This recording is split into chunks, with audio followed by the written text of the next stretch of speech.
ನಮಸ್ಕಾರ ಎಲ್ಲರಿಗೂ ಶಾಶ್ವತ ನಿವಾಸಿ ಪ್ರಮಾಣ ಪತ್ರ ಅಥವಾ ಪರ್ಮನೆಂಟ್ ರೆಸಿಡೆನ್ಸಿ ಸರ್ಟಿಫಿಕೇಟ್ಗೆ ಅರ್ಜಿ ಸಲ್ಲಿಸುವಂಥ ಪ್ರಕ್ರಿಯೆ ಆರಂಭವಾಗಿದೆ. ಆನ್ಲೈನ್ ಮುಖಾಂತರನೂ ಅರ್ಜಿನ ಸಲ್ಲಿಸಬಹುದು ಮತ್ತು ಆಫ್ಲೈನ್ ಮುಖಾಂತರನೂ ಕೂಡ ಅರ್ಜಿನ ಸಲ್ಲಿಸಬಹುದಾಗಿರುತ್ತೆ. ಶಾಶ್ವತ ನಿವಾಸಿ ಪ್ರಮಾಣ ಪತ್ರವನ್ನು ಪಡೆಯಬೇಕು ಅಂದ್ಕೊಂಡಿದ್ರಿ ಅಂತಂದರೆ ಈ ಒಂದು ಸಂದರ್ಭದಲ್ಲಿ ಅರ್ಜಿ ಸಲ್ಲಿಸುವುದರ ಮೂಲಕ ಶಾಶ್ವತ ನಿವಾಸಿ ಪ್ರಮಾಣ ಪತ್ರ ಅಥವಾ ಪರ್ಮನೆಂಟ್ ರೆಸಿಡೆನ್ಸಿ ಸರ್ಟಿಫಿಕೇಟ್ನ ಪಡೆಯಬಹುದಾಗಿರುತ್ತೆ. ಹಾಗಾದರೆ ಅರ್ಜಿನ ಯಾವ ರೀತಿಯಾಗಿ ಸಲ್ಲಿಸಬೇಕು, ಯಾವೆಲ್ಲ ದಾಖಲಾತಿಗಳನ್ನ ಕೊಡಬೇಕಾಗುತ್ತೆ, ಶಾಶ್ವತ ನಿವಾಸಿ ಪ್ರಮಾಣ ಪತ್ರವನ್ನು ಪಡೆಯಬೇಕಾಗಿತ್ತು ಅಂತಂದರೆ ಯಾವೆಲ್ಲ ಅರ್ಹತೆಗಳನ್ನ ಹೊಂದಿರಬೇಕಾಗುತ್ತೆ ಅಂತ ಇವತ್ತಿನ ವಿಡಿಯೋದಲ್ಲಿ ನಿಮಗೆ ಸಂಪೂರ್ಣವಾಗಿ ಮಾಹಿತಿನ ತಿಳಿಸ್ಕೊಡ್ತಾ ಇದ್ದೀನಿ. ಸೊ ಅದಕ್ಕಿಂತ ಮುಂಚೆ ತಮ್ಮಲ್ಲಿ ಒಂದು ಸಣ್ಣ ರಿಕ್ವೆಸ್ಟ್, ತಾವಿನ್ನವರೆಗೂ ನಮ್ಮ ಒಂದು ಚಾನಲ್ನ ಸಬ್ಸ್ಕ್ರೈಬ್ ಮಾಡಿಲ್ಲ ಅಂತಂದರೆ ದಯವಿಟ್ಟು ನಮ್ಮ ಒಂದು ಚಾನಲ್ನ ಸಬ್ಸ್ಕ್ರೈಬ್ ಮಾಡಿ ಹಾಗೂ ಪಕ್ಕದಲ್ಲಿರುವಂಥ ಬೆಲ್ಲೈಕನ್ನ ಕ್ಲಿಕ್ ಮಾಡಿ.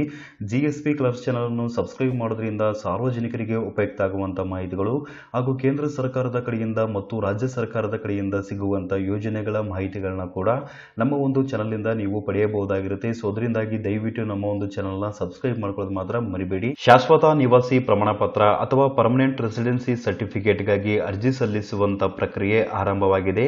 ಇಂದಿನಿಂದನೇ ಅಥವಾ ಇವತ್ತಿನಿಂದನೇ ಶಾಶ್ವತ ನಿವಾಸಿ ಪ್ರಮಾಣ ಪತ್ರಕ್ಕಾಗಿ ನೀವು ಅರ್ಜಿನ ಸಲ್ಲಿಸಬಹುದು.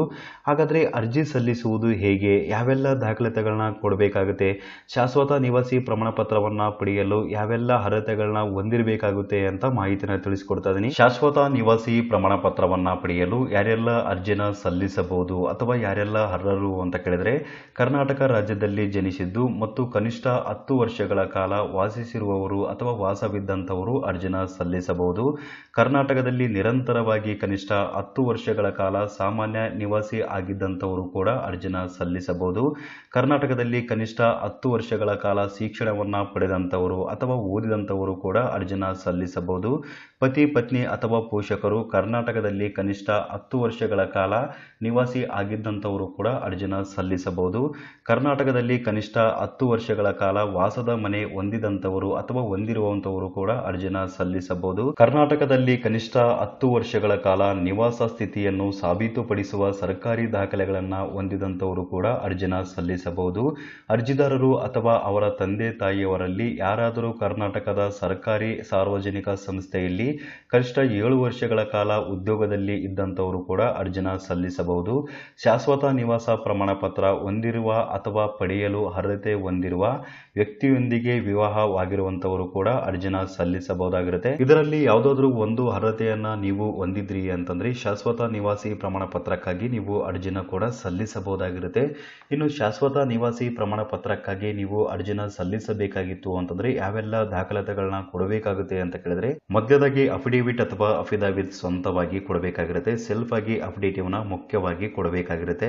ಜನನದ ಬಗ್ಗೆ ದಾಖಲೆ ಅಂತ ಹೇಳಿದರೆ ಬರ್ತ್ ಸರ್ಟಿಫಿಕೇಟ್ ಅಥವಾ ಜನನದ ಪ್ರಮಾಣ ಪತ್ರವನ್ನು ಕೂಡ ಕೊಡಬೇಕಾಗಿರುತ್ತೆ. SLC ಅಥವಾ ಸೆಕೆಂಡ್ PUC ಶೈಕ್ಷಣಿಕ ಪ್ರಮಾಣ ಪತ್ರ ಅಥವಾ ಶಾಲಾ ಪ್ರಮಾಣ ಪತ್ರವನ್ನ ಕೊಡಬೇಕಾಗಿರುತ್ತೆ. ಕನಿಷ್ಠ 10 ವರ್ಷಗಳ ಆಸ್ತಿ ಮಾಲೀಕತ್ವದ ದಾಖಲೆ ಅಂತ ಹೇಳಿದರೆ, ಸೊ ಕನಿಷ್ಠ 10 ವರ್ಷಗಳ ಆಸ್ತಿ ಮಾಲೀಕತ್ವದ ದಾಖಲೆ ಇತ್ತು ಅಂತಂದ್ರೆ ಕೊಡಬೇಕಾಗಿರುತ್ತೆ.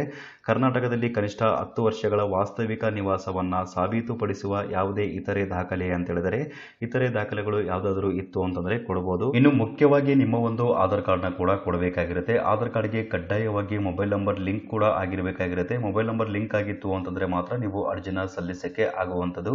ಈ ಒಂದು ದಾಖಲೆಗಳನ್ನ ಕೊಟ್ಟು ನೀವು ಶಾಶ್ವತ ನಿವಾಸಿ ಪ್ರಮಾಣ ಪತ್ರಕ್ಕಾಗಿ ಅರ್ಜಿನ ಕೂಡ ಸಲ್ಲಿಸಬಹುದಾಗಿರುತ್ತೆ.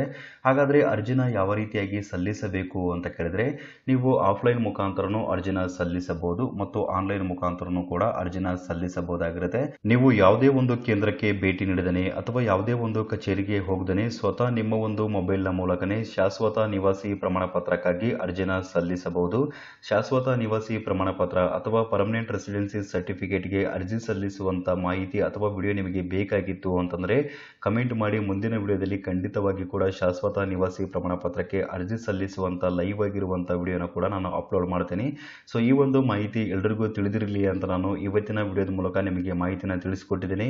ಸೊ ಈ ಒಂದು ಮಾಹಿತಿ ನಿಮಗೆ ಇಷ್ಟವಾಗಿತ್ತು ಅಂತಂದ್ರೆ ಮಾಹಿತಿಗೆ ತಪ್ಪದೆ ಲೈಕ್ ಮಾಡಿ ಹಾಗೂ ಎಲ್ಲರಿಗೂ ಈ ಒಂದು ವಿಡಿಯೋನ ಶೇರ್ ಮಾಡಿ. ಸಬ್ಸ್ಕ್ರೈಬ್ ಮಾಡೋದು ಮಾತ್ರ ಮರಿಬೇಡಿ. ವಿಡಿಯೋ ನೋಡಿದ್ದಕ್ಕಾಗಿ ನಿಮಗೆ ತುಂಬಾ ಧನ್ಯವಾದಗಳು.